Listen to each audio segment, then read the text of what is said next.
اگر تو مسجد کے باہر نماز جنازہ ادا کی جا رہی ہے تو اس وقت لوگوں نے چپلیں پہنی ہوئی ہوتی ہے۔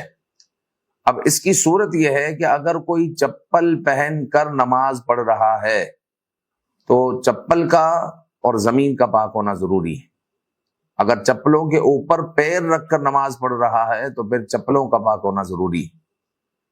اور بہتر صورت اس میں یہ ہے کہ چپلوں کو اپنے پاؤں سے الگ کر دیں، زمین پر کھڑے رہیں، کیونکہ زمین پر اگر ناپاکی تھی بھی تو دھوپ لگنے کی وجہ سے، ہوا کی وجہ سے وہ زمین پاک ہوگی۔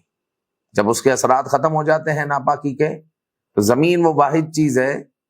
کہ جس پر جب جو ہے ہوا لگتی ہے، دھوپ لگتی ہے، اور جب ناپاکی کا اثر ختم ہو جاتا ہے تو اس پر پاکی کا حکم لگ جاتا ہے۔ تو اب اس پر آپ کھڑے ہو کر نماز پڑھ سکتے ہیں، لیکن اگر چپل ناپاک تھی تو جب تک وہ شرعی طریقے سے پاک نہیں ہوگی تو وہ پاک نہیں ہوگی، صحیح، وہ پاک نہیں ہوگی۔ تو اسی لیے جو ہے زمین پر کھڑا ہونا یہ زیادہ انسب ہے، زیادہ مناسب ہے،